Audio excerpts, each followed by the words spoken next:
3 guns hit the floor of Madame Chen's tea house that October night, but not a single shot was fired. The question that haunted Rattlesnake Gulch for weeks after wasn't how it happened. It was who the woman with the swords really was. Some said she was a ghost. Others swore she was a demon sent to punish the wicked.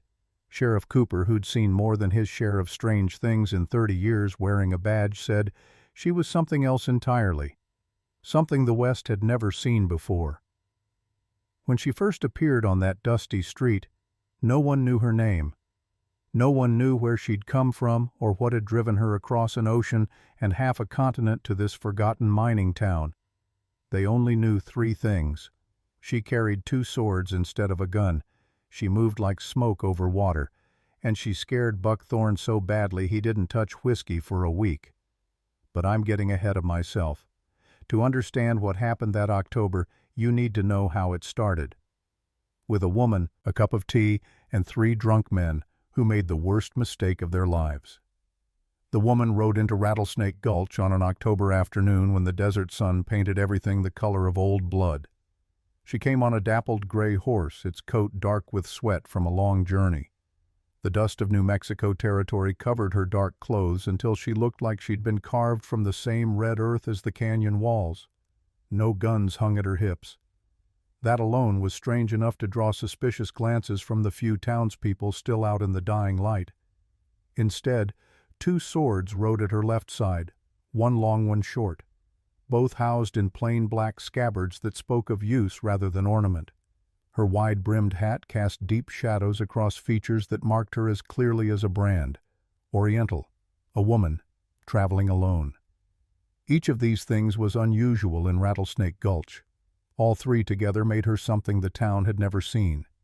She rode slowly down the main street, ignoring the whispers that followed in her wake. Old Pete at the livery stable watched her approach, his weathered face twisted into something between curiosity and contempt. When she dismounted and led her horse toward his stable, he stepped into the doorway and crossed his arms. "Stable's full," he said. She looked at him with dark eyes that seemed to take in everything. The lie, the hostility, the way his hand rested near the rifle leaning against the doorframe. "I see 4 empty stalls," she said quietly. Her English was precise, accented, but clear. "Full up," Pete repeated. "No room for your kind." She held his gaze for a moment. Then something shifted in her expression. Not anger, something colder, like watching winter settle over a lake. "I understand," she said. Pete spat tobacco juice into the dust.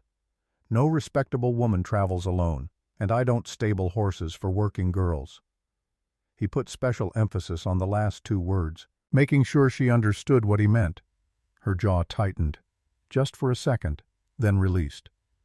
"I see," she said again. She turned and led her horse to the public hitching post outside the general store, tied it herself with practiced hands. The horse nickered softly, nuzzling her shoulder.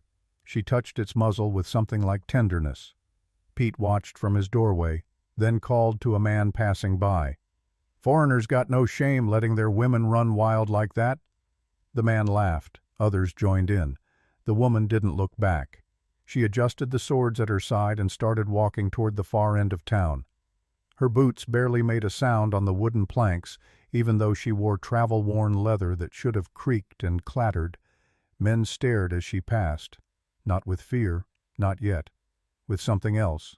Curiosity, speculation, the kind of looks that made her skin crawl. A cowboy leaning against McGinty's saloon straightened as she approached. "Hey there, China doll," he called out. "How much for—" He stopped mid-sentence. His eyes had found the swords at her side, the long one nearly 3 feet of sheathed steel, the shorter one beside it just as deadly. "For what?" she asked, turning to face him. The cowboy's friends had gone quiet. One of them nudged him. "Let it go, Clem." The woman waited. Her hand didn't move toward her weapons. She didn't need to. Something in her stillness made the cowboy take a step back. "Nothing," he muttered. "Wasn't talking to you." She held his gaze for 3 heartbeats, then nodded once and continued walking. Behind her she heard the whispers starting, like wind through dry grass, building into something that might become a fire, Her destination was the small building at the end of the street. Paper lanterns already glowed softly in the gathering dusk, casting warm yellow light onto the wooden sidewalk. Chinese characters painted on a sign above the door. The smell of green tea and ginger wrapped around her like a forgotten memory. Madame Chen's Oriental Cafe. The woman paused at the door, took a breath, let it out slowly, then stepped inside. The interior was simple but immaculate. Half a dozen small tables, paper screens partitioning off a private area in back, a counter where a graceful woman with black hair showing strands of silver looked up from a teapot. Madame Chen's eyes widened slightly at the sight of the swords, but her voice remained steady as she spoke in Cantonese. "Welcome, traveler. Please sit wherever you'd like." The woman with the swords replied in the same language, though her accent marked her as Japanese as clearly as her face. "Thank you for your kindness, older sister." Chen's expression softened, just a fraction. She gestured to a corner table. "That seat has a good view of the door and the window." The woman smiled for the first time since entering Rattlesnake Gulch. It didn't reach her eyes. "You understand." "I understand many things," Chen said, switching to careful English, "including what it means to be alone in this place." The woman settled at the corner table, her back to the wall, her swords within easy reach. It was an old habit, one that had kept her alive from Edo to San Francisco and everywhere in between. When the tea came, it was properly prepared. A small courtesy that meant more than Madame Chen could know. The woman savored the bitter warmth, letting the familiar ritual calm her travel-worn spirit. Outside, the sun finished dying. The desert cooled quickly once the light left. Through the window, she could see oil lamps being lit up and down the main street. Men finishing their work at the Lucky Strike silver mine, heading toward the saloons for their evening entertainment. 3 of those men stopped outside McGinty's. Even from across the street, she could hear their loud voices, could smell the whiskey that already loosened their tongues and shortened their tempers. The biggest one pointed toward Madame Chen's cafe, toward the soft glow of the paper lanterns, said something that made his companions laugh. The woman set down her teacup. Her hands remained perfectly still on the table, but something changed in her posture, like a cat that's heard a mouse in the walls. Madame Chen noticed. "Those men." "I know," the woman said quietly. "They are drunk and angry, a dangerous combination." "Yes. You should leave. Use the back door. I will tell them you already left." The woman looked at Madame Chen, really looked at her, saw the fine lines around her eyes that spoke of years of compromise, of swallowing insults and lowering her gaze, of surviving in a land that saw her as less than human. "No," the woman said. "I am tired of back doors." Chen's hands trembled slightly as she wiped down the counter. "They will hurt you. They will try. Please, I have seen what men like that do to women like us." The woman's hand moved to rest on the hilt of her longer sword, not gripping it, just touching it, like greeting an old friend. "So have I," she said, "but I am not the same woman I was yesterday, or the day before. I am tired of being afraid, tired of running." Outside, the 3 men were crossing the street, heading straight for the tea house, their boots heavy on the wooden planks, their laughter carrying the edge of cruelty. The woman took another sip of tea, closed her eyes, breathed in the steam. When she opened them again, they were calm as winter ice. "Whatever happens," she said to Madame Chen in Cantonese, "stay behind the counter, do not interfere, and do not blame yourself." Chen opened her mouth to protest, but the door was already swinging open, and Buck Thorne stepped inside. Buck Thorne filled the doorway like a living wall of muscle and whiskey fumes. His massive frame blocked most of the lamplight from outside, casting the tea house into deeper shadow. Behind him, the Rattle brothers fanned out with the practiced movements of men used to cornering prey. Ezra Rattle, lean and quick as a snake. Wade Rattle, shorter but meaner, with small eyes that never stopped moving, both wearing guns on their hips and confidence on their faces. They thought they knew how this would go. "Well, looky here," Buck drawled. His voice was thick with drink but still carried the edge of intelligence. Drunk, yes, but not stupid. That made him more dangerous, not less. Looks like we got ourselves some foreign competition for the lovely Madam Chen's attention. He took a heavy step forward. The floorboards groaned under his weight. His beard twitched as he fixed his gaze on the woman at the corner table. She didn't look up from her tea. That seemed to infuriate Buck more than any challenge could have. "I'm talking to you, girl," he said, each word deliberate, testing. "Don't you got any manners in whatever heathen land you crawled out of?" Ezra laughed. Wade joined in, but his laugh sounded nervous. Something about the woman's stillness felt wrong, dangerous in a way their alcohol-soaked minds couldn't quite grasp. "Maybe she don't speak English," Ezra suggested.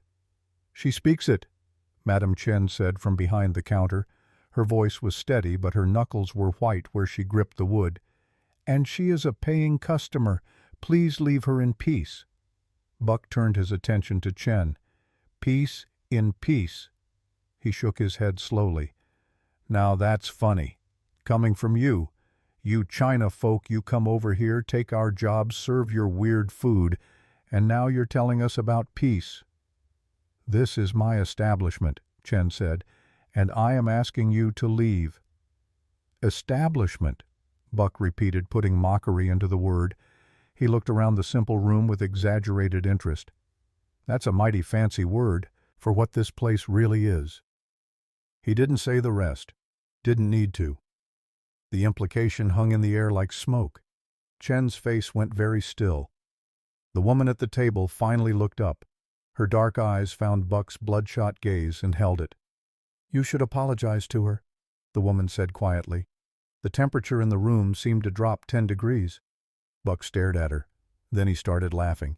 It was not a pleasant sound. "Did you hear that Boys, the little China doll, wants me to apologize?" He took another step toward her table. "Tell me something, sweetheart. What's a woman like you doing with toys like those?" He nodded toward her swords. "Playing dress-up with your daddy's belongings." "These belong to my father," she said. Her voice remained calm, level, like stating a fact about the weather. "You are correct about that. And where's Daddy now? Back in China? Or did he abandon you when he figured out what you were?" Wade spoke up. "Buck, maybe we should—" "Shut up, Wade," Buck snapped. Then back to the woman. "I asked you a question. Where's your father?" "Dead," she said simply. That should have ended it. Any decent man would have backed off, apologized for pushing too far, but Buck Thorne had stopped being decent 3 whiskeys ago. "Dead," he repeated. "Well, ain't that a shame? And here you are all alone, traveling by yourself. You know what we call women who travel alone in these parts?" He didn't finish the sentence, but his meaning crawled across the room like something diseased. The woman stood up, slowly, deliberately, like uncoiling. She was not tall, barely came up to Buck's shoulder, but something in the way she moved made Wade take an involuntary step backward. "In my country," she said quietly, "men who insult women they do not know are considered cowards. Is it the same here?" The silence that followed was absolute. Buck's face went from red to purple. "What did you just call me?" "I called no one anything," she replied. "I asked a question. Do you have an answer?" Ezra's hand drifted toward his gun. "Buck, she's trying to rile you up. Let's just—" "I'll show you what men do here," Buck roared. His hand dropped to his gun belt. "I'll show all of you what happens to foreigners who don't show proper respect." He drew his revolver, not to aim it at her, just to hold it, to demonstrate power, to make her cower. The woman didn't flinch. Ezra and Wade exchanged glances. Then they drew their guns, too. 3 armed men against 1 woman with swords still in their sheaths. It should have been over before it started. "Last chance," the woman said. Her hand moved to rest on the hilt of her longer sword. Still hadn't drawn it. "Put away your weapons. Leave this place. No one needs to be hurt." Buck laughed again. "You hear that, boys? She's threatening us. With a pig sticker, against 3 guns. He shook his head in mock amazement. "Sweetheart, this ain't one of your Oriental fairy tales. Out here a man lives and dies by American steel." He patted his Colt. 6 shots beats any butter knife you're carrying." The woman's fingers curled around the silk-wrapped hilt of her katana. "We shall see," she said, and the world exploded into motion. Later, when people talked about what happened next, they couldn't agree on the details. Wade Rattle swore the woman never actually moved, that her sword somehow drew itself. Ezra, with perhaps clearer eyes, described it as lightning caught in a bottle, all flash and gone before you could blink. Madame Chen, watching from behind her counter, saw it for what it was, the perfect expression of an art form centuries older than Rattlesnake Gulch itself. Buck's gun had barely cleared leather when the woman's katana sang its first note. The sound of perfectly forged steel leaving its scabbard merged with the whisper of displaced air as the blade described an arc so precise it seemed to leave traces of lamplight in its wake. There was no wasted motion, no flourish, just economy of purpose that bordered on the divine. Buck's gun hit the floor a fraction of a second before he realized his gun belt had been cut clean through. The leather parted like paper before a razor, both the belt and the holster sliced with surgical precision. The weapon clattered on the wooden plank, suddenly useless in his hands. He stared at it, then at her, his whiskey-fogged mind trying to process what had just happened. The Rattle brothers reacted predictably, but with fatal lack of coordination. Ezra drew and fired in one motion. The shot went wild as the woman's body seemed to flow like water around the bullet's path. She moved with the grace of smoke, her smaller frame suddenly an advantage. The shot punched a hole in the wall behind where her head had been a heartbeat before. Wade, slightly slower on the draw, managed to aim more carefully. But his target was no longer there. The woman had already closed the distance between them, moving through the space like she owned it, like she'd mapped every inch of the room the moment she'd walked in. Her blade whispered twice more, almost too fast to see. Both Rattle brothers stood frozen, identical expressions of disbelief spreading across their faces as their gun belts, cut with the same impossible precision, clattered to the wooden floor. "Impossible," Ezra breathed. He was staring at his empty hands like they belonged to someone else. Buck's face went from purple to white, his rage transforming into something colder. Fear. Real fear. The kind that sobered a man faster than any amount of coffee. He reached for the knife in his boot. The point of the woman's katana touched the soft hollow beneath his chin, just enough pressure to make him freeze, to make a single drop of blood roll down his neck. "Consider," she said softly, her voice carrying clearly in the sudden silence, "that I could have taken your hand instead of merely disarming you. Consider that my blade could have sought flesh instead of leather." She let that sink in, let him feel the razor edge against his throat. "Consider, Mr. Thorne, that you are alive not through any skill of your own, but because I choose restraint." The cold truth in those words seemed to finally penetrate Buck's alcohol-fogged mind. His hands trembled as they rose slowly in surrender. The woman held the blade steady for 3 more heartbeats. Then she stepped back, lowered her katana, but didn't sheath it yet. "Your guns are forfeit," she continued. Her English was precise, unaccented by emotion, like she was discussing the weather. "Consider them payment for the tea you have spoiled, and the peace you have disturbed." Her eyes flicked to the Rattle brothers who stood frozen against the wall. "The same applies to you both. Leave now. Do not return tonight, or ever if you value your pride." Wade was the first to move, backing toward the door with his hands raised. "Come on, Buck. We ain't equipped for this kind of fight." Ezra followed. His earlier bravado had evaporated like morning dew under desert sun. "She's some kind of witch, Buck. We need to get out of here." Only Buck remained. His massive frame trembled with impotent rage as the woman's blade kept him pinned in place. Not physically. She'd already lowered the katana to her side, but psychologically he was frozen, caught between the urge to attack and the knowledge that he'd already lost. "This ain't over," he growled, but the threat sounded hollow even to his own ears. "It is," the woman replied simply, "unless you wish to test your remaining weapons against my shorter sword as well." Her left hand rested casually on the hilt of her wakizashi, making it clear that she was far from having exhausted her resources. The fight drained from Buck's posture like water from a broken jug. With as much dignity as he could muster, which wasn't much, he backed away from the blade at his throat. At the door, he paused, one final attempt at salvaging his pride.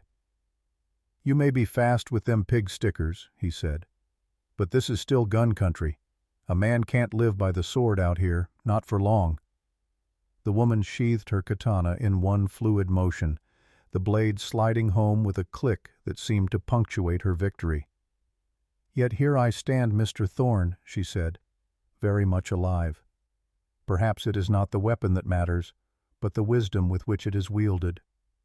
Buck had no answer for that. He stumbled out into the night, followed by the Rattle brothers, their boots heavy on the wooden planks as they fled. The door swung shut behind them. Silence fell over Madame Chen's tea house like a blanket, the kind of silence that follows a thunderstorm, charged, heavy, full of aftermath. Then Madame Chen's hands started shaking. She gripped the counter to steady herself, took a breath, let it out, took another. The woman moved to her side, gently took her arm and guided her to a chair. "Sit," she said. "Breathe. It is over." Chen sat, but her hands still trembled. "You could have been killed." "No," the woman said simply. "They were drunk, slow, predictable. There were 3 of them. There could have been 10. The number does not matter when the heart is not in the fight." She moved to the scattered guns on the floor, began gathering them with careful hands. "They fought from anger and pride. I fought from—" She paused. "From something else." "From what?" The woman looked at the 3 revolvers in her hands, the cut gun belts, the evidence of violence that had somehow ended without bloodshed. "From exhaustion," she said finally. "I am very tired of killing." She carried the weapons to the counter, arranged them there with the same care she'd shown with her tea, each gun unloaded, each belt neatly folded. Madame Chen watched her. "Who are you?" The woman looked up. For the first time Chen saw something behind those calm eyes, something old and sad and very, very far from home. "My name," she said, "is Akari. I come from a place that no longer exists, and I am trying very hard to find somewhere I belong." Outside, the night wind carried the sound of running boots, angry cursing from the direction of McGinty's saloon. Buck Thorne's voice raised in fury, telling anyone who would listen about the foreign witch who'd humiliated him. Akari listened to it all. Her face betrayed nothing. "They will come back," Madame Chen said. "I know. With more men, more guns. Probably. What will you do?" Akari moved to the window, looked out at Rattlesnake Gulch, at the oil lamps burning in the darkness, at the shadows moving between buildings, at this town that had judged her before knowing her, had dismissed her as weak, as prey. She touched the hilt of her katana, felt the familiar silk wrapping, the weight of history, the burden of skill. "I will drink my tea," she said, "and then I will decide if this place is worth staying for." Chen poured her a fresh cup. The tea had gone cold during the fight, so she made a new pot, the ritual of it calming her hands, steadying her breath. When she brought it to Akari's table, the woman was sitting exactly as she had been before Buck Thorne had walked through the door. Back to the wall, eyes on the entrance, swords within reach, like nothing had happened at all. Except 3 guns now sat on the counter. 3 men nursed their wounded pride somewhere in the darkness, and the word was already spreading through Rattlesnake Gulch like wildfire. There was a woman in town who moved faster than bullets, who cut through steel like silk, who had just made the biggest mistake of her life, or the bravest decision. Only time would tell which. Word travels faster than a galloping horse in frontier towns, especially when the news involves violence, or in this case its artistic avoidance. Before the moon had climbed halfway up the desert sky, every saloon and gambling house in Rattlesnake Gulch buzzed with whispered accounts of what had transpired in Madame Chen's Oriental Cafe. But the whispers were not uniform. They divided along lines as old as the territory itself. In McGinty's saloon, where Buck Thorne sat nursing his 3rd whiskey since the incident, the men spoke in low, angry voices. "Unnatural, that's what it is," old Pete from the livery said. "No woman should move like that, fight like that. It ain't right." "Devil woman," another miner agreed. Probably some kind of witch. You know how them Orientals are, all sorts of dark magic. Buck said nothing, just stared at his glass. His hand still shook when he thought about that blade at his throat, the cold certainty in her eyes, the knowledge that she could have killed him any time she wanted, and had chosen not to. Somehow that made it worse. But elsewhere in town, in quieter corners where women gathered, the conversation took a different tone. Sarah Walsh, wife of rancher Morgan Walsh, sat with 3 other women on her front porch. They spoke in hushed voices, leaning close like conspirators. "Did you hear?" Sarah said. "She made Buck Thorne look like a child playing with toys." Martha Cooper, the sheriff's wife, nodded slowly. "Marcus said he's never seen anything like it. 3 armed men, and she didn't spill a drop of blood." "That's the part that gets me," said Elizabeth Miller, the deputy's mother. "She could have killed them, but she didn't." The 4th woman, young Mary Chen, no relation to Madam Chen but Chinese all the same, spoke up. "My husband says Buck and his boys were threatening her, saying awful things, the kind of things—" She trailed off. "The kind of things they said to all of them at one time or another." The women sat in silence for a moment, thinking about all the times they'd swallowed insults, lowered their eyes, stepped aside. Let men like Buck Thorne have their way, because what choice did they have? "I wish I could have seen it," Sarah said finally. "Sarah," Martha gasped. "That's a terrible thing to say." "Is it?" Sarah met her eyes. "A woman standing up to Buck Thorne and his ilk. I'd pay good money to see that." More silence. Then Elizabeth smiled, just a little. "I wouldn't mind seeing it either." They all laughed. Quiet, careful laughter. The kind women share when they're saying things they're not supposed to say. But they were thinking it, all of them, thinking about the woman with the swords who'd done what they'd never dared to do. Meanwhile, at the sheriff's office, Marcus "Iron Eye" Cooper was having a very different conversation. He sat at his desk studying the 3 gun belts laid out before him, running his fingers along the cuts. Perfect. Clean. Like someone had drawn a line with a ruler and then severed the leather along it. His one good eye, the other covered by a leather patch, narrowed as he examined the evidence. Deputy Josh Miller stood nervously in the corner. "Sheriff, what do you want to do about this?" Cooper didn't answer immediately. He picked up one of the belts, held it up to the lamplight. The cut went clean through both the leather and the metal loop that held the holster. Not a fray, not a tear, just a single perfect slice. "Josh," he said finally, "in your training at the academy, did they ever teach you about sword fighting?" "No, sir, just pistols and rifles." "Me neither." Cooper set the belt down. "But I've seen sword work before. Years ago up in San Francisco, there was a man there, Japanese fellow, who worked as a guard for one of the gambling houses. Watched him demonstrate once. And he was good, real good. But this—" Cooper gestured at the belts. "This is something else entirely. This is art. Art that nearly killed 3 men. Nearly," Cooper emphasized. "But didn't. That's what interests me. She could have killed them easy as breathing, but she chose not to." Josh shifted his weight. "You think that makes her less dangerous?" Cooper looked at him with his one eye. "No, deputy. I think it makes her more dangerous. Any fool with a gun can kill when they're scared or angry. It takes real skill to fight and choose mercy at the same time." He stood up, strapped on his gun belt. "I'm going to have a talk with our visitor. You stay here. Keep an ear out for trouble. You think Buck will try something?" "I think Buck Thorne's pride is wounded worse than his body, and wounded pride makes men do stupid things." Cooper walked out into the night. The desert air had cooled considerably, as it always did once the sun abandoned the sky. His boots made hollow sounds on the wooden sidewalk. He could hear the noise from McGinty's saloon, louder than usual, angrier, the sound of men working themselves into something dangerous. But he turned the other way, toward the soft glow of paper lanterns at the end of the street. Madam Chen's tea house was still open. Through the window he could see 2 women. Chen behind the counter, the stranger at her corner table. Same position she'd been in before. Back to the wall, eyes on the door. The bell above the door chimed softly as he entered. Both women looked up. Chen's face showed relief. The stranger's showed nothing. Sheriff Chen greeted him. "Please sit. I will bring tea." "That's all right, Madam Chen. I'm here on business." He turned to the woman with the swords. "Name's Marcus Cooper. I'm the law in Rattlesnake Gulch, and I'd like to hear your side of what happened tonight."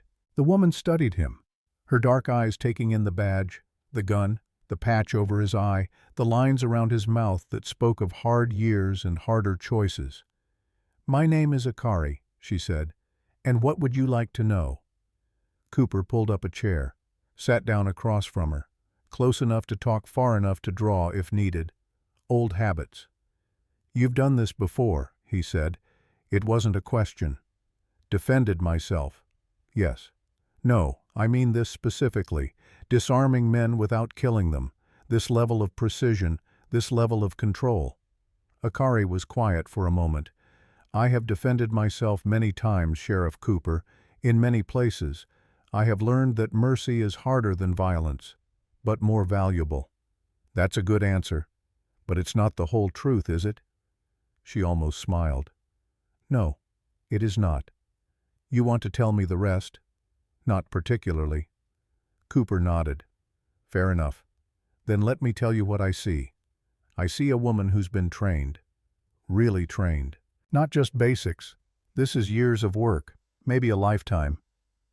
He leaned forward, "And I see someone who's running from something. Or to something. Haven't decided which yet." Akari met his gaze steadily. "Does it matter?" "Might do, depending on what that something is."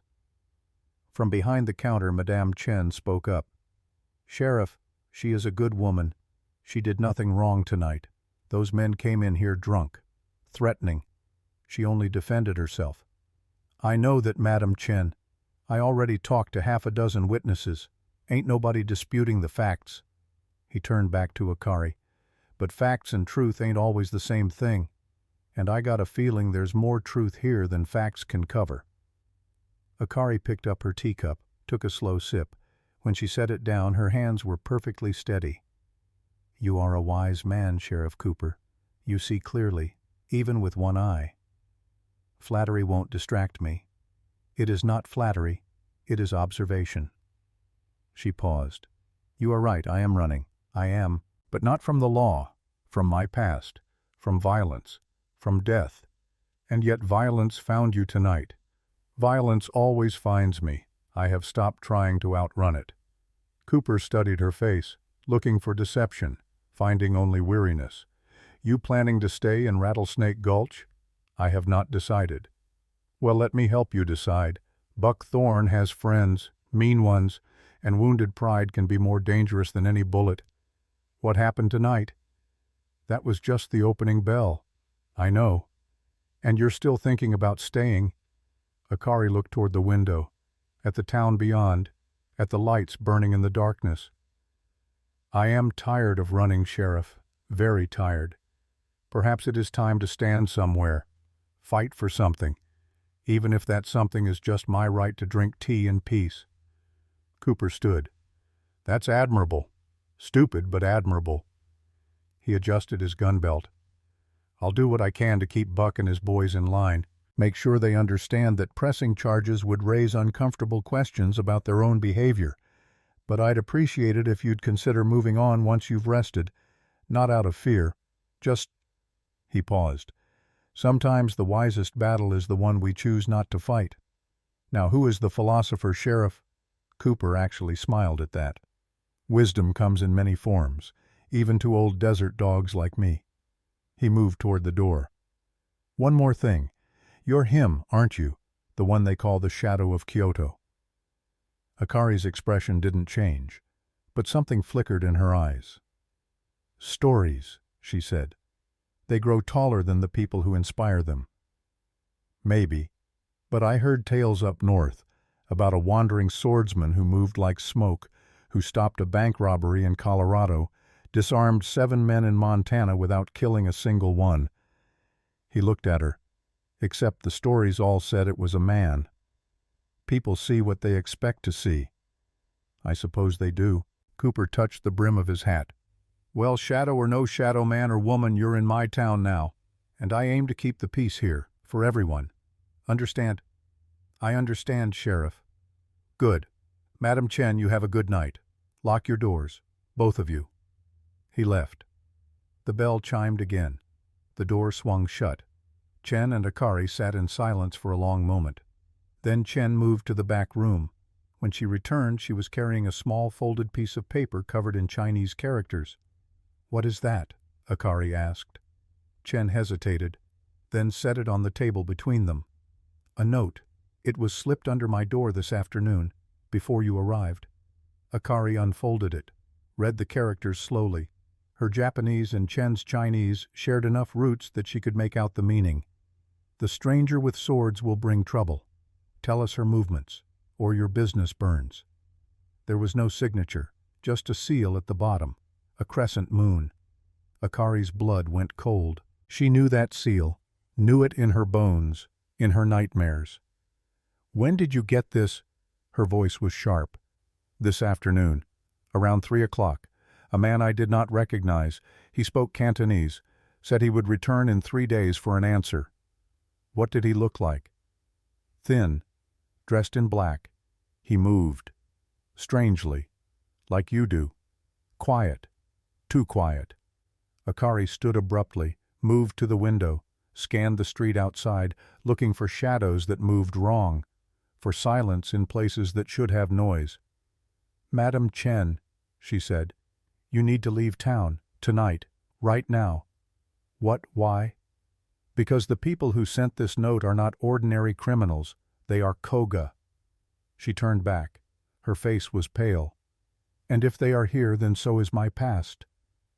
Akari stood at the window long after Madam Chen had gone upstairs. The older woman had refused to leave her own business. Too stubborn, too tired of running, just like Akari herself. The moon rose higher, full and bright, painting the desert silver. Something about that moon, the way it hung in the sky, the color of it. It pulled at Akari like a tide, dragging her back across 5 years and an ocean, back to a night when the moon had looked just like this. She closed her eyes, and she was 23 years old again. The compound was celebrating. Paper lanterns hung from every building, swaying gently in the spring breeze. The cherry trees were in full bloom, their petals drifting down like pink snow. The air smelled of sake and grilled fish and joy. It was the night of her brother's engagement. Yuki Yamamoto stood in the center of the courtyard, his arm around his intended, Tomoe, beautiful Tomoe, daughter of another samurai family.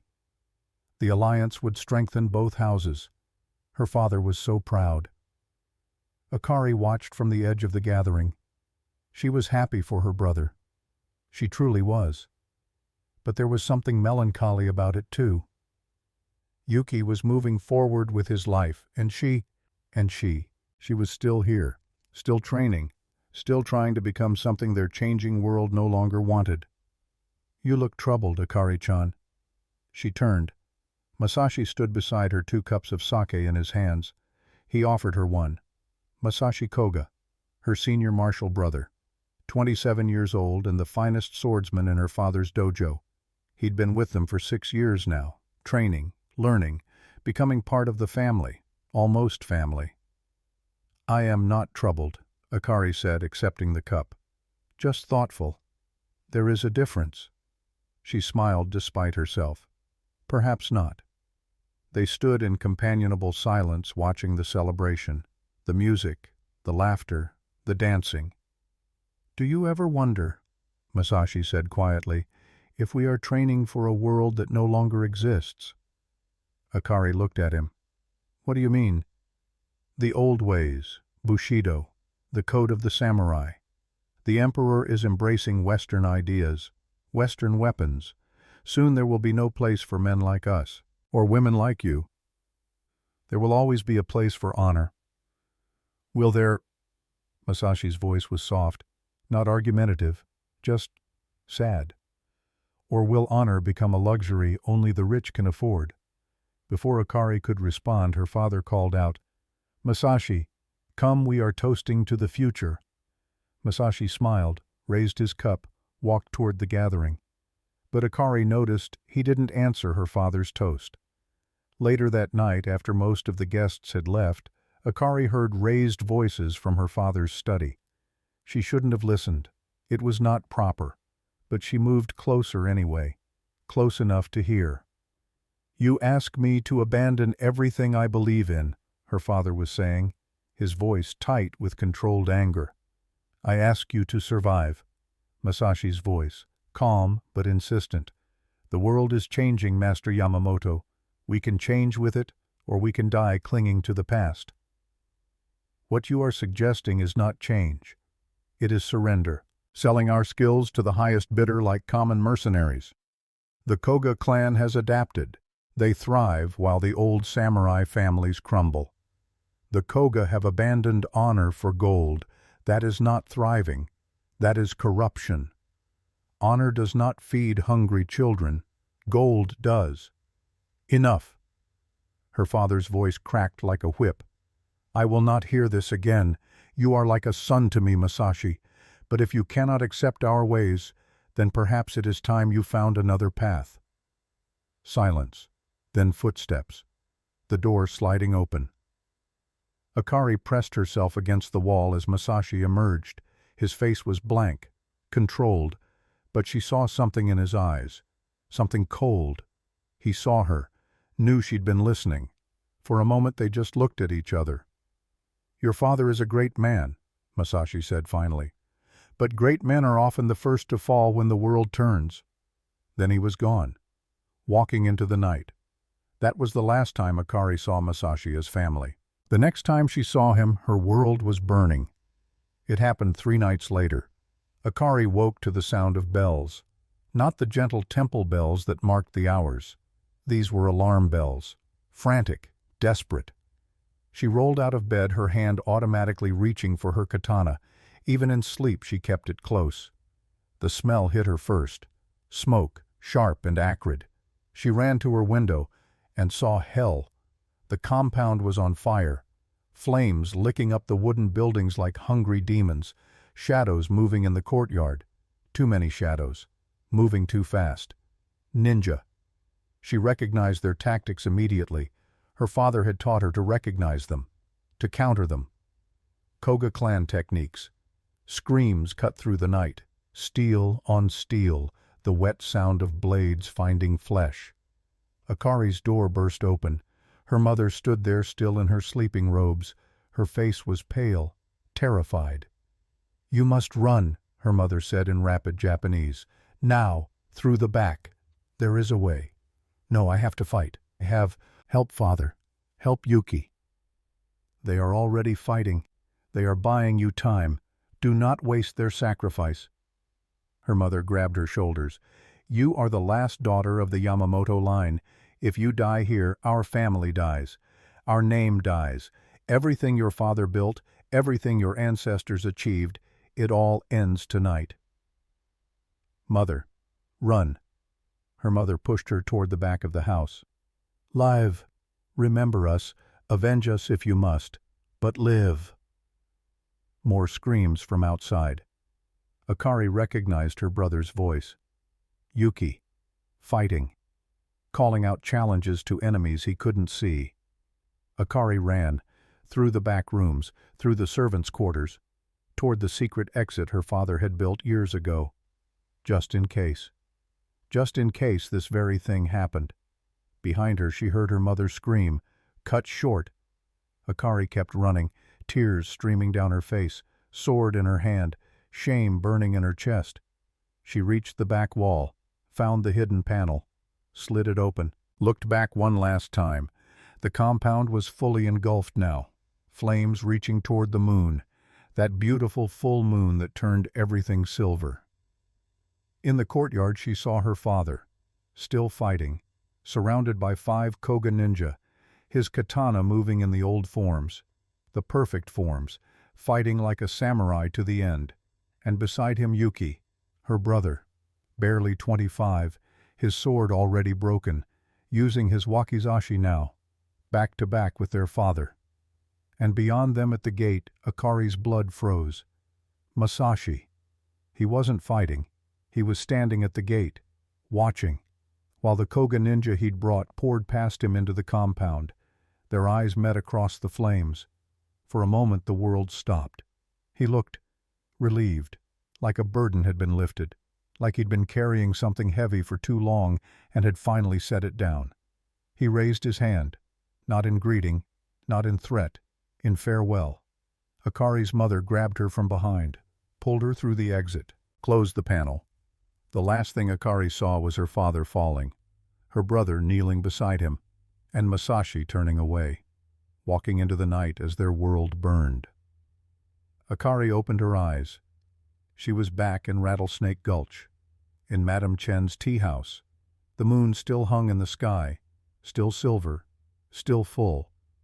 But it was American moon now, not Japanese. An ocean and half a continent away from that burning compound. Her face was wet. She touched her cheek. Her fingers came away with tears. She hadn't cried in 5 years, not since that night. She'd thought she'd forgotten how. Footsteps on the stairs. Madame Chen appeared wrapped in a sleeping robe, her face concerned. "You cried out," Chen said softly. "I heard you from upstairs." Akari wiped her face quickly. "Old ghosts. The same ones you mentioned before." "Yes." Chen moved to the small kitchen area, started heating water for tea. The ritual of it calming, familiar. "I have ghosts too," she said. "My husband died in the mines here, cave-in. My daughter." She paused. "Fever, 2 years ago." "I am sorry." The ocean did not wash them away. Moving did not leave them behind. Chen poured hot water over tea leaves. "They came with me. They sit with me. At night I give them tea. I let them stay for a while. Then I ask them to let me sleep."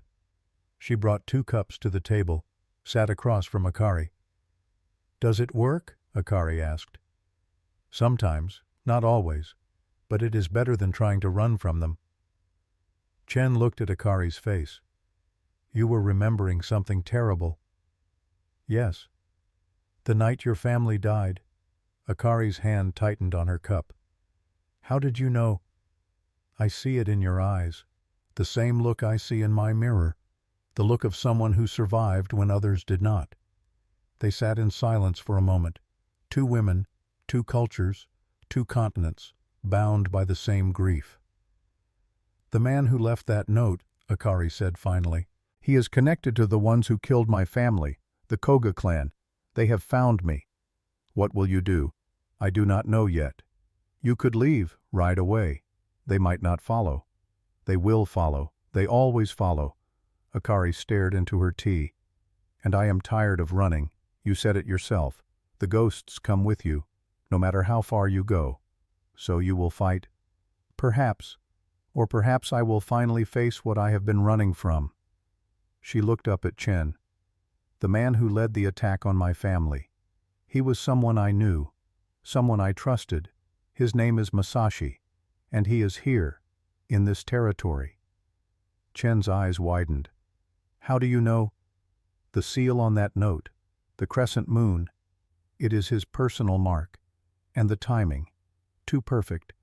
He knows I came west. He knows I am here."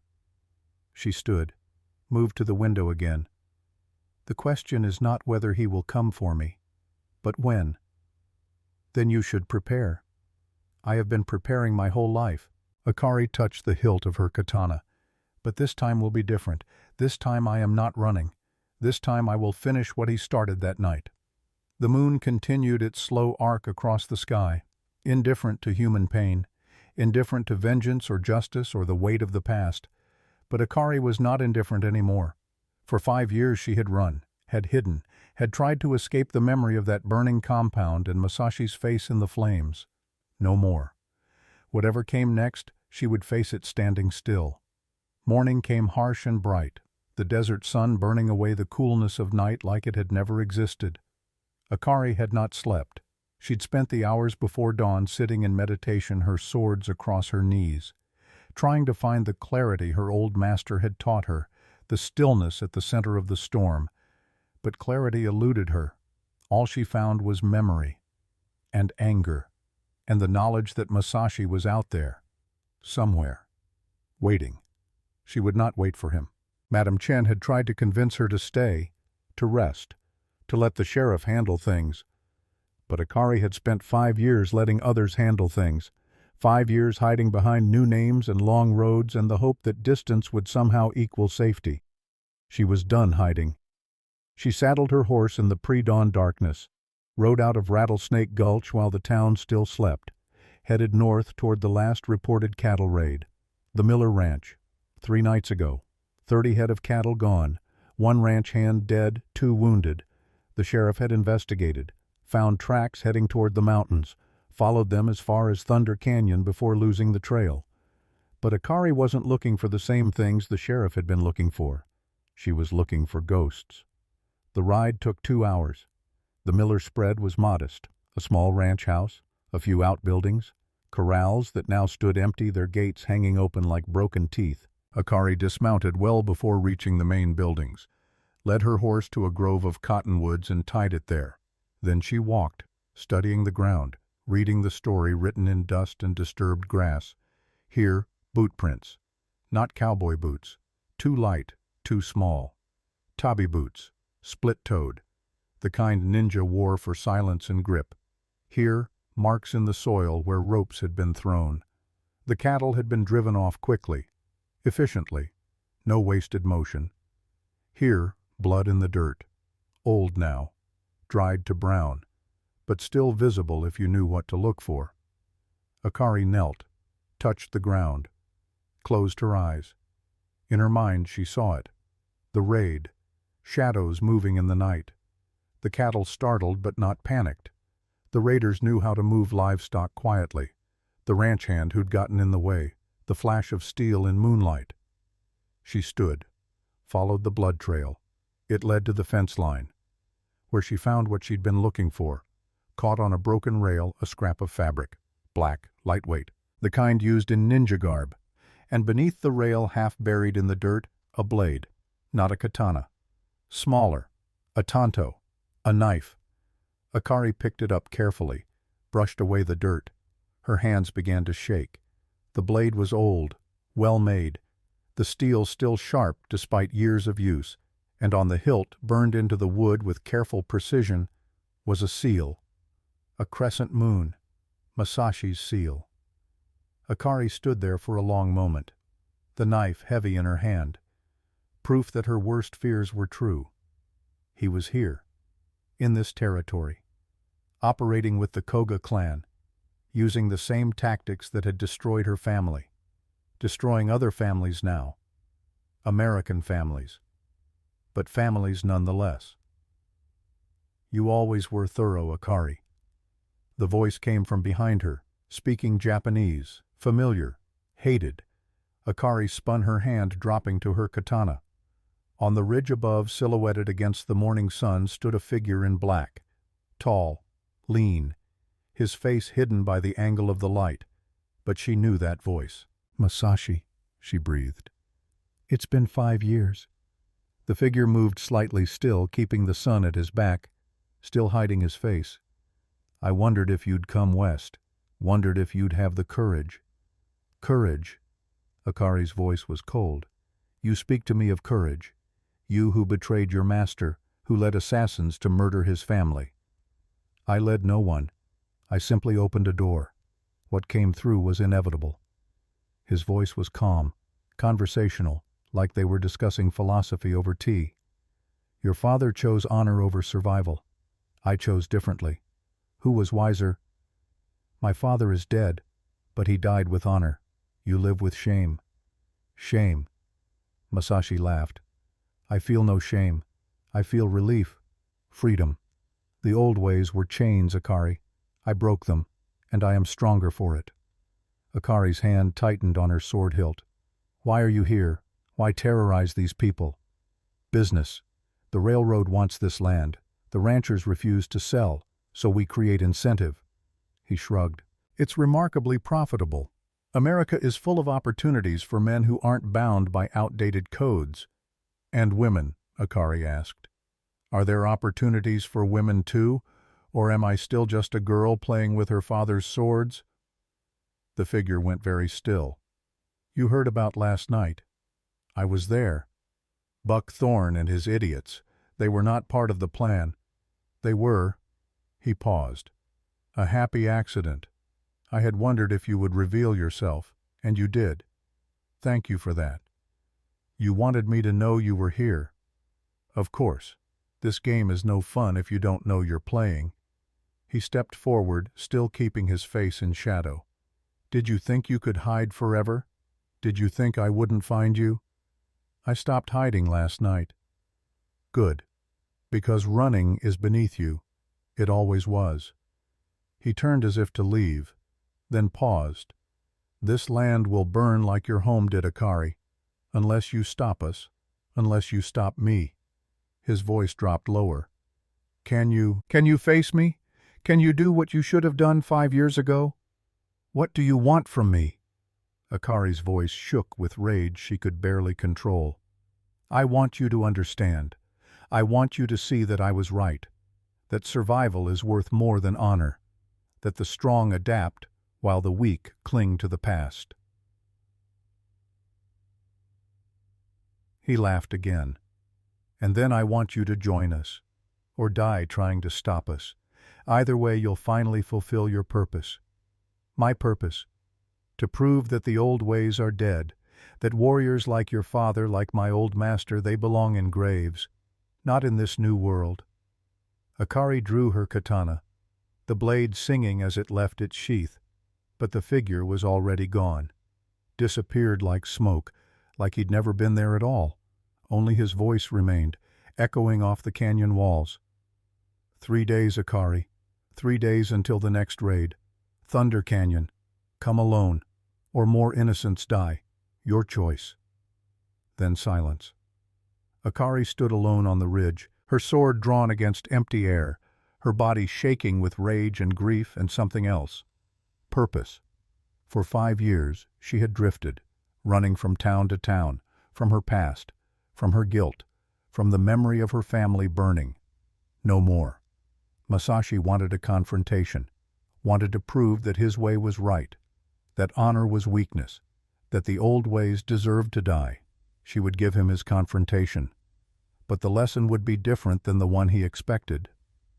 Akari sheathed her sword, picked up the tanto from where she'd dropped it, studied the crescent moon seal one more time. Then she mounted her horse and turned back toward Rattlesnake Gulch. She had 3 days to prepare, 3 days to find allies, 3 days to turn Masashi's trap into his defeat. The Shadow War had begun, and this time Akari would not run from the darkness. She would become it. When Akari rode back into Rattlesnake Gulch, the town was fully awake. The morning sun beat down on the main street, turning the dust to gold and the air thick as soup. People stopped and stared as she passed. Word had spread. It always did in small towns. The foreign woman with swords, the one who'd humiliated Buck Thorne, the one who moved like lightning. Some watched with fear, others with curiosity. A few women nodded as she rode past. Small gestures, barely noticeable. But Akari noticed. She headed straight for the sheriff's office. Marcus Cooper was sitting at his desk, a cup of coffee in one hand and a telegram in the other. He looked up as she entered. "Wondered when you'd be back," he said. "Where'd you ride off to so early?" "Miller Ranch, following the raid trail." Cooper set down his coffee. "Find anything?" Akari placed the tanto on his desk. The crescent moon seal facing up. The sheriff picked it up, studied it. His one good eye narrowed. "What am I looking at?" "Proof. The cattle thieves are not ordinary bandits. They are Koga ninja, trained warriors from Japan, hired by someone with money and purpose." "Ninja," Cooper said the word carefully, "like in those stories from San Francisco." "Yes, but these are not stories. They are here, operating in this territory, using the raids to destabilize the ranches, frighten people into selling their land." "To who?" that I do not yet know, but I will find out." Cooper set the knife down, leaned back in his chair. "This is bigger than cattle rustling." "Yes." "And you're planning to do something about it." "Yes." "Even though I advised you to leave town." Akari met his gaze. "Especially because you advised me to leave. These people came here because of me. Or I came here because of them. Either way, I cannot run anymore." The sheriff was quiet for a moment. Then he stood, walked to the window, looked out at his town. "There's something you should know," he said. "Morgan Walsh came by this morning. Big rancher owns the Double W spread north of here. He's been hit twice by these raiders. Lost good men, good stock. I know. I saw the signs at Miller Ranch. He's looking for help. Someone who understands what he's up against." Cooper turned back to face her. "Someone with skills the local law doesn't have. He wants to hire me. He wants to meet you, see if you're what the stories say you are." Akari considered this. A job, an official position. It would give her resources, access, a reason to investigate without raising suspicion. Where is he now? Probably at the general store. He comes to town every Wednesday for supplies. Cooper picked up his hat. "Come on, I'll introduce you." They found Morgan Walsh loading sacks of grain onto a wagon. He was a weathered man in his 50s with hands like leather and eyes that missed nothing. Two younger men helped him, his sons from the family resemblance. "Morgan," Cooper called out. "Got someone you should meet." Walsh turned, saw Akari. His expression flickered through surprise, skepticism, and then careful assessment. "This is her?" he asked. "The one from last night. This is her." Walsh walked over, looked Akari up and down, not with disrespect, with the eye of a man sizing up a horse for purchase. "You really disarmed 3 men without killing them?" "Yes," Akari said simply. "With swords?" "Yes." "Against guns?" "Yes." The older son, William, tall and cocky, spoke up. "Pa, this is crazy. She's just a—" "William." Morgan's voice was quiet but carried weight. "Mind your manners." William shut his mouth, but his skeptical look remained. Morgan turned back to Akari. "I hear you know something about these raiders, more than just guesswork. I know they are trained warriors, not ordinary thieves. They use techniques from the Koga school of ninjutsu, shadow warfare, precision strikes, psychological tactics. That's a lot of big words. Would you prefer small words? They are good at killing. They will keep killing until someone stops them." Morgan smiled slightly. "I appreciate direct talk." He glanced at Cooper. "Sheriff says you might be interested in work." "That depends on the work." "Protection, investigation, whatever you call using those swords of yours to help me figure out who's behind this, and stop them before they destroy every ranch in the territory." Akari was quiet, thinking. This was what she needed: access to the ranches, to the patterns, to the evidence that would lead her to Masashi's employers. But it was also a trap. Masashi had essentially told her where the next attack would be. Thunder Canyon, 3 days from now. He wanted her to come, expected it, which meant she needed to be smarter than his expectations. "I will accept your offer," she said. "On one condition." "Name it." "Madam Chen's tea house gets protection from the Double W. If anything happens to her or her business while I work for you, I walk away." Morgan looked surprised. "You bargain for someone else before yourself?" "She showed me kindness when others did not. I repay kindness." Morgan extended his hand. "Deal. We protect Madam Chen. You help us stop these bastards." Akari shook his hand. His grip was strong, honest. "When do I start?" "Now, if you're willing, we can ride out to the ranch, show you the layout. Talk strategy." "I am willing." As they prepared to leave, Sheriff Cooper pulled Akari aside. "Be careful," he said quietly. "Morgan's a good man, but he's desperate. Desperate men make mistakes." "I will be careful." "And watch out for Buck Thorne. He's been drinking hard since last night, talking to some strangers who just rode into town. Men in black, move funny, like you." Akari's blood went cold. Men in black? Yeah, 3 of them. Claimed to be federal agents, but their badges looked wrong to me. Too new, too clean. Koga, here in town, watching, recruiting. Sheriff, Akari said, those men are not federal agents. They are part of the group I am hunting. If Buck Thorne is talking to them, then he's being played. Cooper's jaw tightened. I'll keep an eye on him. You focus on your job. But Akari's mind was already racing. Masashi wasn't just waiting for her at Thunder Canyon. He was preparing the battlefield, turning the townspeople against each other, using Buck's wounded pride as a weapon. This was going to get worse before it got better. Meanwhile, at McGinty's saloon, Buck Thorne sat in a dark corner nursing his 4th whiskey of the morning. His hands still shook when he thought about last night. The blade at his throat, the certainty of death, and then the inexplicable mercy. It had broken something in him, not his anger. That was still there, hot and ready, but his confidence, his sense that the world made sense. A shadow fell across his table. Buck looked up. A man in black stood there, lean, clean-shaven, cold eyes that seemed to take in everything and reveal nothing. "Mr. Thorne," the man said. His English was good but accented. "I understand you had trouble last night. Who the hell are you?" The man pulled back his coat, showed a badge, Federal Marshal, or what looked like one. "Agent Smith," he said. "I'm here investigating reports of a dangerous criminal in the territory.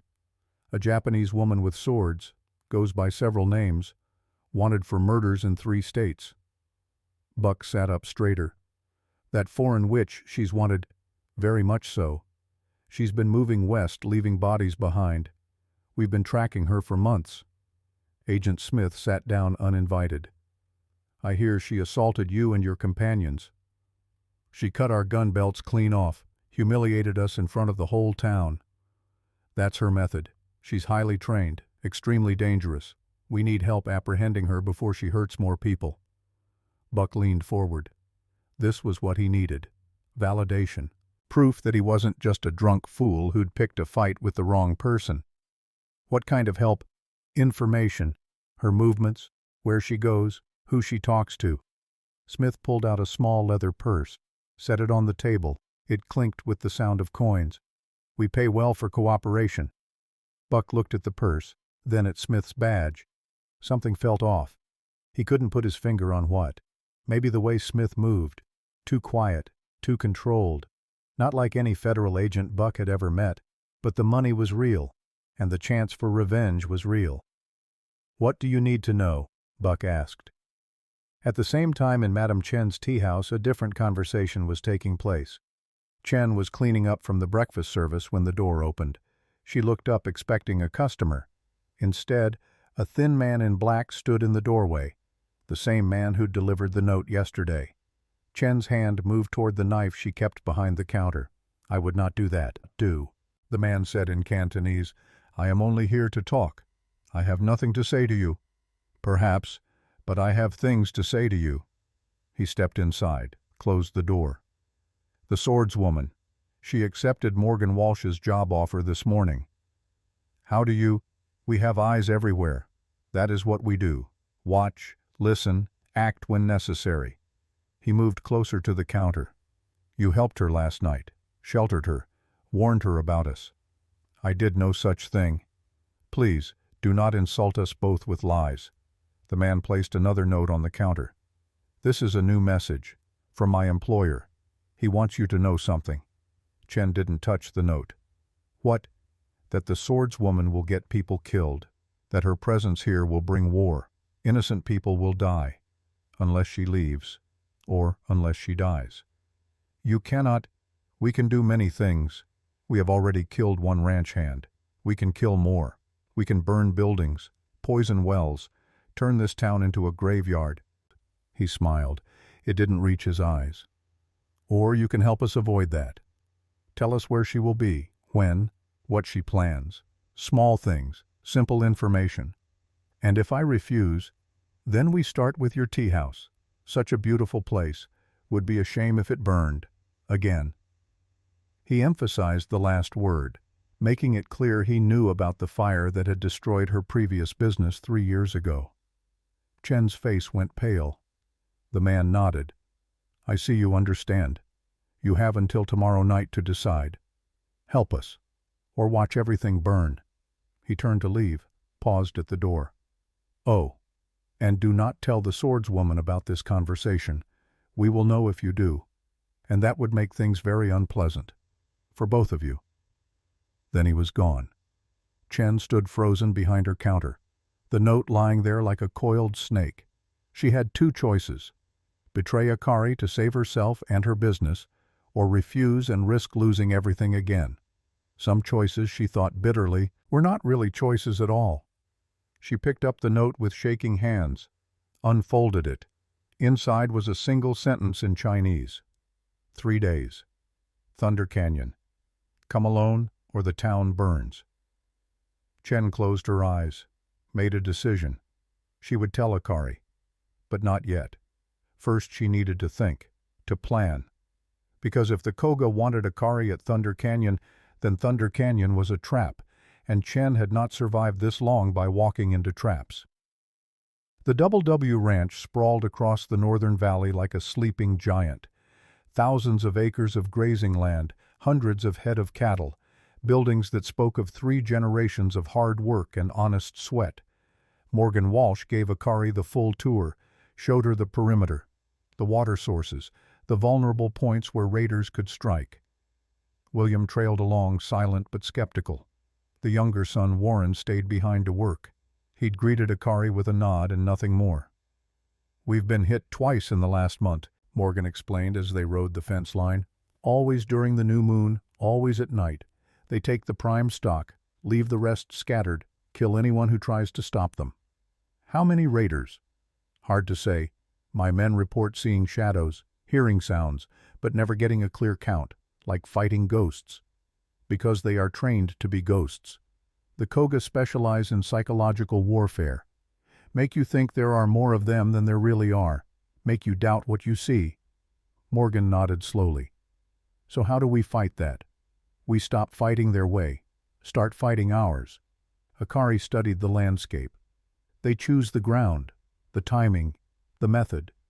We take those advantages away." "How?" "By making them come to us, on our terms, in daylight, where their shadows cannot hide them." William spoke up for the first time. "That sounds good in theory, but how do we make them do what we want?"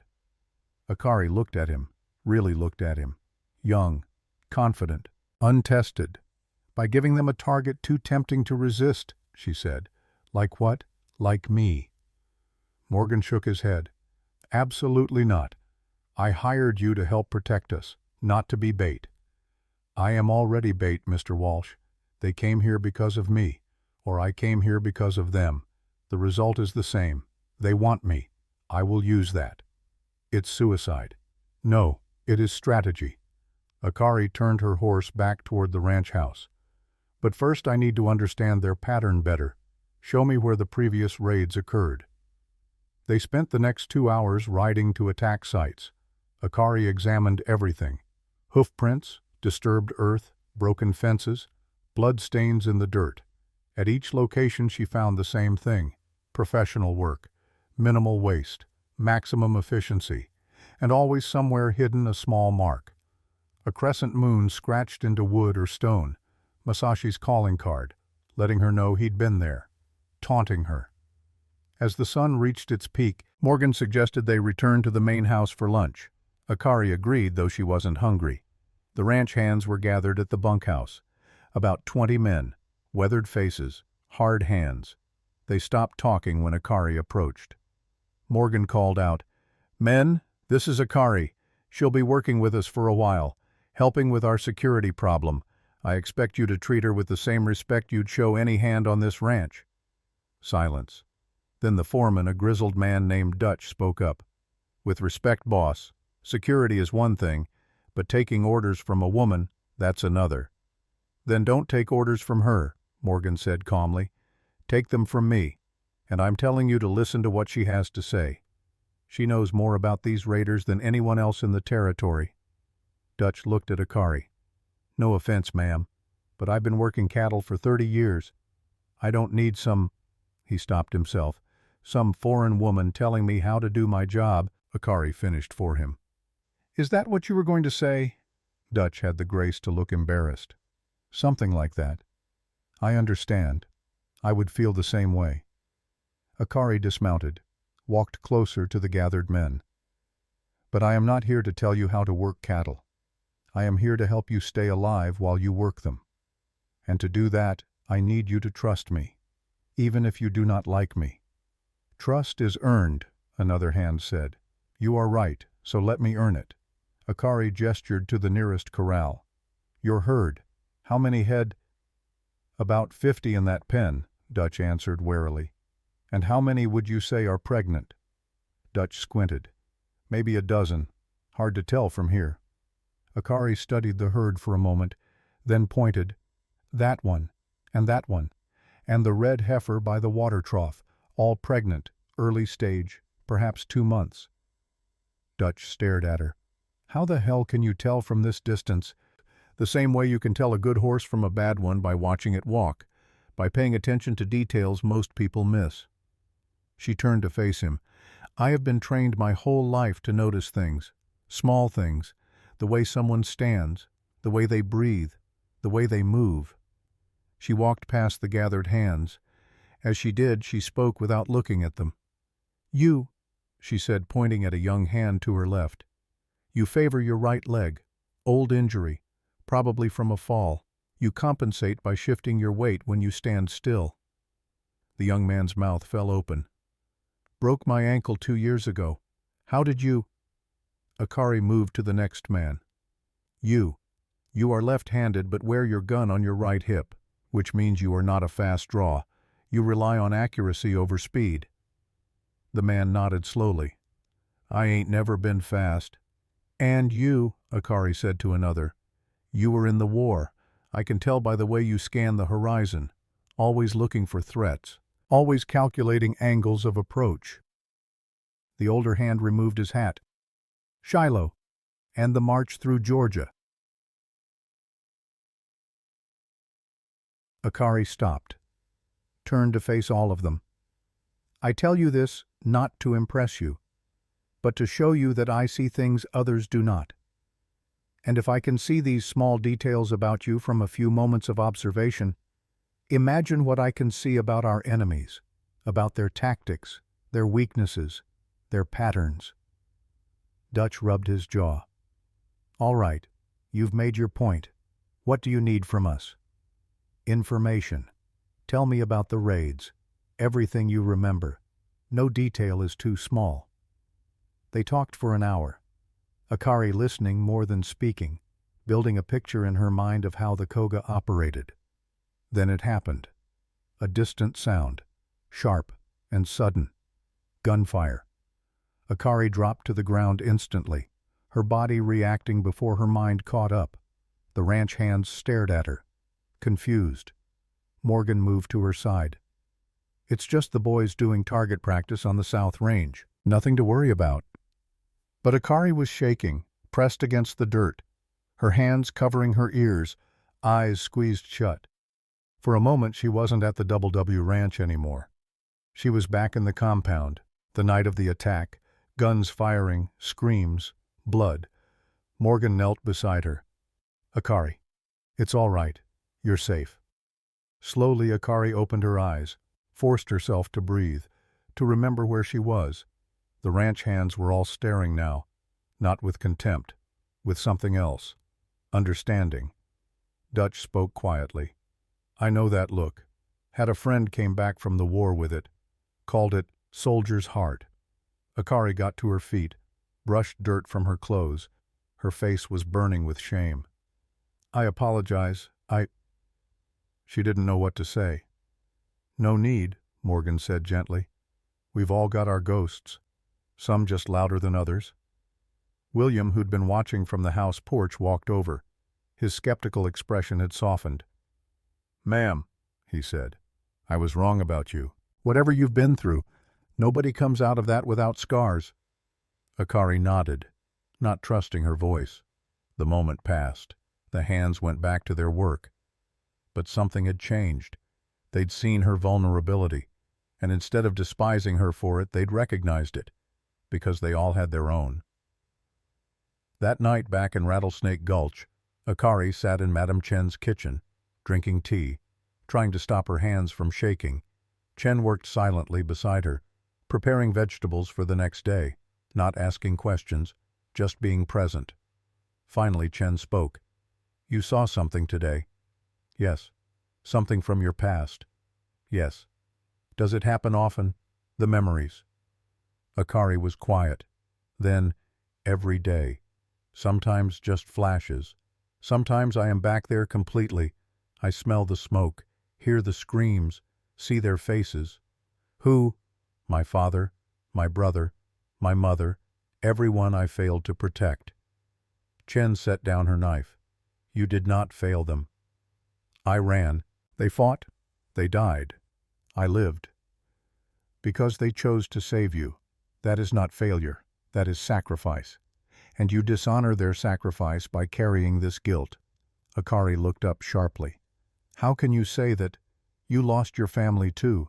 Do you not feel guilty?" "Every day," Chen admitted, "I feel guilty that I sent my daughter to fetch water the day the fever came.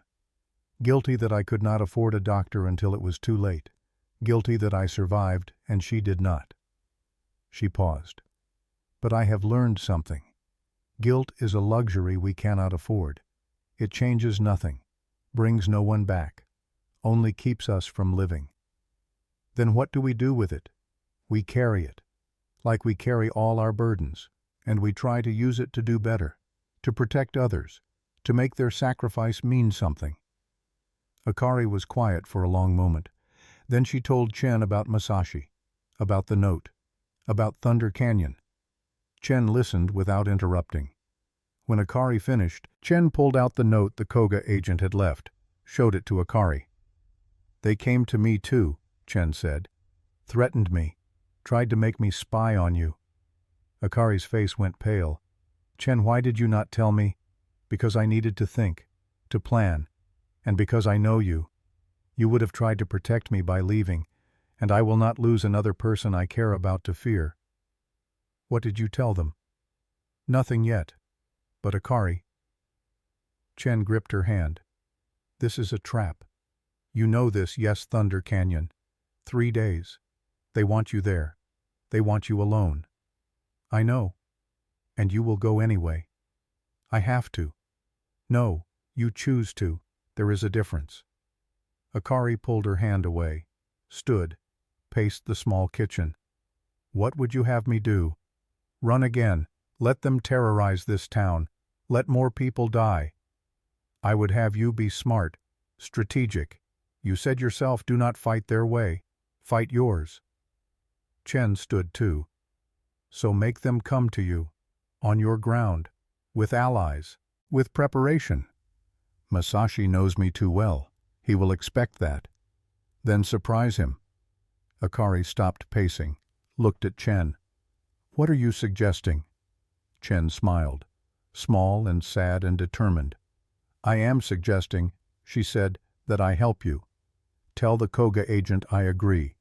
Feed him false information. Lead them where you want them. Instead of you going to their trap, we bring the trap to us. That would put you in danger. I am already in danger. We both are.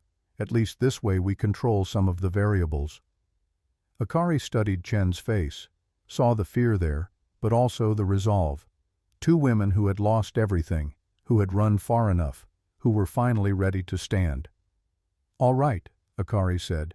"We do it your way, but carefully, very carefully." "When have I ever been anything but careful?" Despite everything, Akari smiled. They spent the next hour planning. Chen would tell the Koga agent that Akari was indeed planning to go to Thunder Canyon. Alone. But she would also feed them false information about timing and approach. Meanwhile, Akari would prepare a different response. One Masashi wouldn't expect. It was a dangerous game, one that could get them both killed, but it was better than running, and better than walking into a trap blind. Outside, the moon rose over Rattlesnake Gulch, not quite full yet, but getting there. 3 days until the new moon. 3 days until everything changed. 2 days before the new moon, everything came together. Madame Chen played her part perfectly. She told the Koga agent that Akari would ride to Thunder Canyon alone at dawn, that she was too proud to bring help, too damaged by her past to trust others.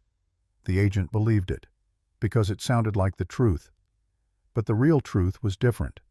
Akari wasn't going to Thunder Canyon. She was bringing Thunder Canyon to Rattlesnake Gulch, specifically to the Lucky Strike mine. The mine ran deep beneath the town, abandoned shafts, narrow tunnels, places where shadows couldn't hide because there were no shadows, only lamplight and stone, places where ninja tactics meant nothing and honest steel meant everything. Morgan Walsh understood immediately. You want to flip the board, make them fight on your ground. Yes, and I need your help to bait the trap. The plan was simple. William Walsh would ride to Thunder Canyon, make himself visible, let himself be captured. It was dangerous, possibly suicidal. William volunteered anyway. You saved my father's ranch, he said to Akari, and you showed me what real courage looks like. It ain't never running from a fight, but it ain't always running toward one either. It's choosing the right fight, the right way. Akari gripped his shoulder. Your father raised a good son. He raised a stubborn son. There's a difference. The night before the trap was sprung, Akari sat alone in the mine shaft, preparing, meditating. She heard footsteps. Sheriff Cooper emerged from the darkness, carrying a lantern. Thought I'd find you here, he said. Sheriff, you know this might not work. They might not take the bait, might come for the town instead. I know. Cooper sat down beside her. You also know some of us might die tomorrow. Yes. And you're all right with that? Akari was quiet. Then, no, I am not all right with it. But I have learned that sometimes the only way to protect everyone is to risk everything. Your father teach you that? No, America did. Cooper smiled sadly. Fair enough. He stood to leave, paused. One more thing. Buck Thorne's been meeting with those fake agents. I don't think he knows they're playing him, but he's going to be trouble tomorrow. I will handle Buck Thorne, like you handled him before, with mercy. If possible, yes. You're a strange woman, Akari. Most folks want revenge. You want peace. I have had enough revenge to last several lifetimes, Sheriff. Peace is harder, more valuable. Cooper tipped his hat and disappeared into the darkness. Akari sat alone with her swords and her ghosts. Tomorrow, one way or another, it would end. Dawn came cold and clear. William Walsh rode to Thunder Canyon as planned, waited, made noise, let himself be found. The Koga ninjas took him within the hour, exactly as expected, but when they returned to deliver their prize to Masashi, they found something waiting for them. The Lucky Strike mine was already occupied. Akari stood at the entrance, alone, her swords at her side.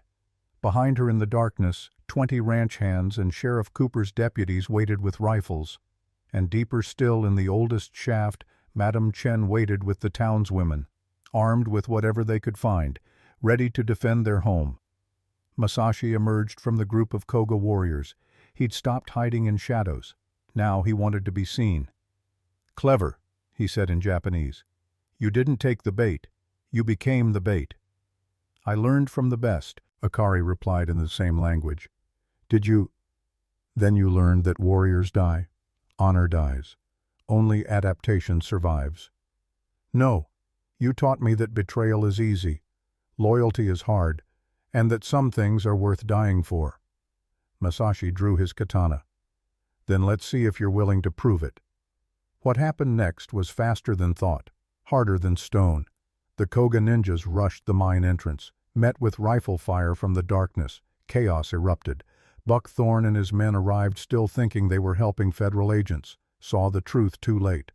These ain't lawmen, Ezra shouted. Buck, we've been played. For a moment Buck stood frozen, caught between pride and truth. Then he made his choice. Hell with this, he growled. Akari, we're with you. The battle became a blur of steel and gunpowder. Close quarters, no room for fancy techniques. Akari and Masashi fought in the deepest tunnel, one-on-one, as it had always been meant to be. His blade sought her throat. Her blade turned it aside. Her blade sought his heart. His blade met it with a sound like breaking glass. They moved through the forms, the old forms, the ones their shared master had taught them both. And slowly Akari began to see it. Masashi was faster, stronger, more experienced, but he fought angry, desperate, like a man trying to prove something. She fought calm, centered, like a woman who had nothing left to prove. Her father's voice echoed across the years. A sword drawn in anger cuts only emptiness. She saw the opening, the perfect strike, the one that would end him. And she took it, but not the way he expected. Her blade sliced through his sword-hand tendons, precisely, surgically. His katana clattered to the stone floor. She pressed her blade to his throat. "Do it," he gasped. "Finish it." Akari looked into his eyes, saw the man who'd betrayed her family, who'd chosen survival over honor, and she lowered her blade. "No," she said quietly. "My father taught me that mercy is not weakness. I will honor him by proving it." She stepped back. "Let Sheriff Cooper's deputies take him." Masashi stared at her. "Why?" "Because I am not you, and I never will be." 3 weeks later, Akari sat on Madame Chen's porch, watching the sunset paint the desert gold and crimson. Masashi and his Koga warriors were in federal custody, the railroad conspiracy exposed, the ranches safe. Buck Thorne, sober for the first time in years, worked as a ranch hand at the Double W, making amends in the only way he knew how. The town had changed, not completely. Some still whispered, still stared. But the women nodded when she passed, the children waved, and that was enough. Madame Chen brought tea, sat beside her. "You could leave now," Chen said. "Your business here is finished." "Is it?" Akari looked at the town, at the people moving through their evening routines.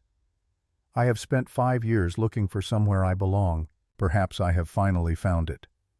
Even though some still fear you, especially because of that. Fear means I matter, means I have purpose." She sipped her tea. "And I am tired of being nowhere, of being no one." Chen smiled. "Then you will stay, if you will have me." "Always." They sat in comfortable silence, two women who'd found family in the last place they expected. The sun finished dying. The desert cooled.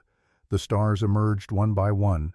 And in Rattlesnake Gulch a legend was just beginning, not of a demon, not of an angel, but of a woman who chose mercy over vengeance, who chose to stand when running would have been easier, who carried 2 swords but wielded something stronger, hope.